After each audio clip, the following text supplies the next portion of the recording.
Hello, and welcome to our reading for today, Thursday, October the 15th. Yesterday, we heard how a gentle south wind turned into a vicious hurricane as Paul continued on his journey to Rome. Have you ever been on board a ship in a gale? For most of us, our main experiences of life on the ocean waves are likely to be cruise ships and on ferries crossing the English Channel. I remember one journey I hope never to repeat, when in the summer of 1989 we crossed the Channel from Portsmouth to Cherbourg in a force 8 gale, with ringside seats in the lounge to view the size of the waves, the distant sound of crashing crockery, two small children sitting on my knee and vomiting, and a husband who turned a pale shade of green after refusing seasickness medication. I really didn't enjoy the beginning of this holiday. But I was never afraid. I didn't for a moment feel that we were threatened with anything other than discomfort. Paul, on the other hand, and those with whom he sailed, had a very different experience. I'm going to read to you from Acts 27, verses 27 to the end of the chapter. On the 14th night, we were still being driven across the Adriatic Sea, when about midnight the sailors sensed they were approaching land. They took soundings and found that the water was 120 feet deep. A short time later they took soundings again, found it was 90 feet deep. Fearing that we would be dashed against the rocks, they dropped 4 anchors from the stern and prayed for daylight. In an attempt to escape from the ship, the sailors let the lifeboat down into the sea, pretending they were going to lower some anchors from the bow. Then Paul said to the centurion and the soldiers, "Unless these men stay with the ship, you cannot be saved." So the soldiers cut the ropes that held the lifeboat and let it drift away. Just before dawn, Paul urged them all to eat. "For the last 14 days, he said, you've been in constant suspense and have gone without food. You haven't eaten anything. Now I urge you to take some food. You need it to survive. Not one of you will lose a hair from his head." And after he said this, he took some bread and gave thanks to God in front of them all. Then he broke it and began to eat. They were all encouraged and ate some food themselves. Altogether, there were 276 of us on board. When they had eaten as much as they wanted, they lightened the ship by throwing the grain into the sea. When daylight came, they did not recognize the land, but they saw a bay with a sandy beach where they decided to run the ship aground if they could. Cutting loose the anchors, they left them in the sea and at the same time untied the ropes that held the rudders. Then they hoisted the foresail to the wind and made for the beach. But the ship struck a sandbar and ran aground. The bow stuck fast and would not move, and the stern was broken to pieces by the pounding of the surf. The soldiers planned to kill the prisoners to prevent any of them from swimming away and escaping, but the centurion wanted to spare Paul's life and kept them from carrying out their plan. He ordered those who could swim to jump overboard first and get to land. The rest were to get there on planks or on other pieces of the ship. In this way, everyone reached land safely. This is the word of the Lord. Thanks be to God. I don't much like being on the sea, as you may have gathered earlier, but I've always been amazed at the courage of those in the past who've set out on the seas in exploration or on voyages to find a better life, such as the Pilgrim Fathers. They set their trust in God and his purposes. And so it was with Paul so many centuries earlier.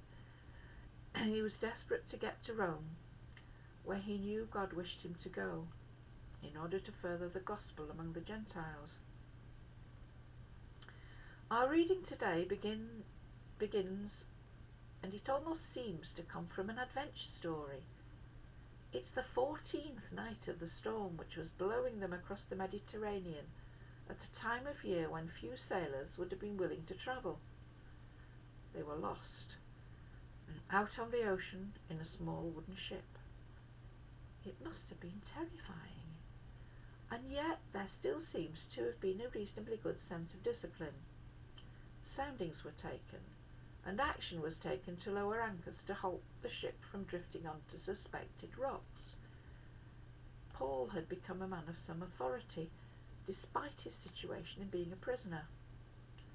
He prevents the sailors from jumping ship, which would have put everyone else in danger, with less skilled hands to sail it. Then he advises that they eat to keep up their strength. In verse 34 he tells them that not one person will lose a hair on their head, something which at the time must have seemed highly unlikely. Nonetheless, Paul's charismatic personality seems to have shone through, and the crew and soldiers responded. They were all encouraged, and they ate food for themselves.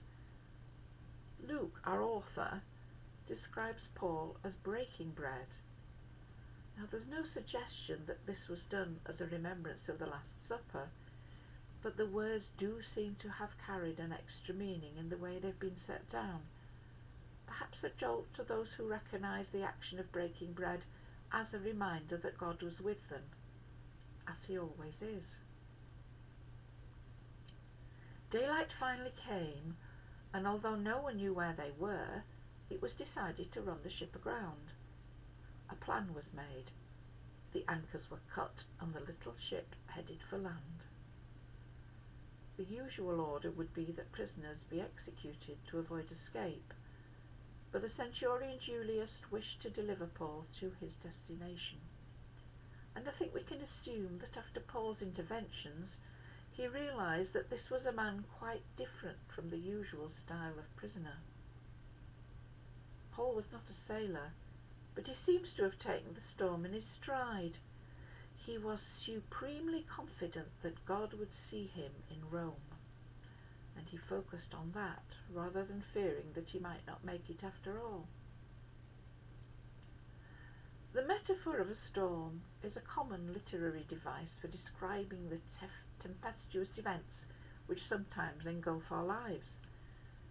Today, we're living through a particularly bad storm, and it seems now that one of our greatest fears is that we have no idea when it will come to an end. As I write this reflection, Boris Johnson is speaking in Parliament of new restrictions to people's lives.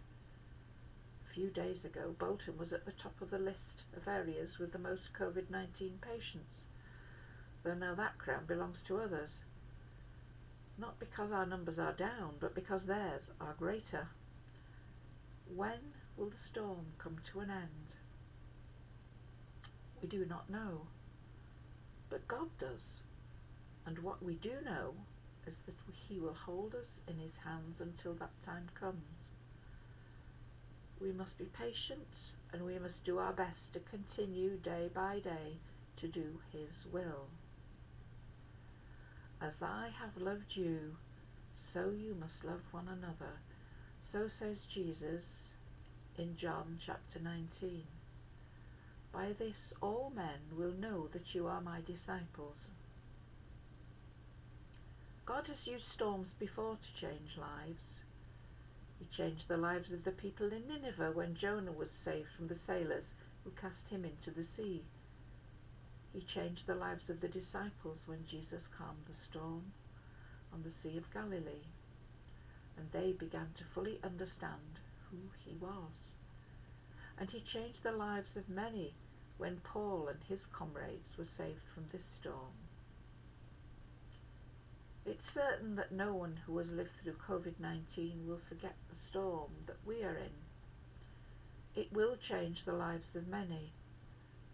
But let us pray that some of the good things, the sense of community, the shared experiences that have been seen, will bring forth good fruit as we continue to show God's love in the world by supporting those most in need. One of the phrases that Jesus uttered many times to his disciples in the Gospels was, "Do not be afraid." Life has always had its share of storms. short breezes and devastating whirlwinds. Let me finish with the words of a song you may know. Do not be afraid, for I have redeemed you. I have called you by your name. You are mine. When you walk through the waters, I'll be with you. You will never sink beneath the waves. When the fire is burning all around you, you will never be consumed by the flames. Do not be afraid, for I have redeemed you. I have called you by your name. You are mine. Amen. Thank you for listening.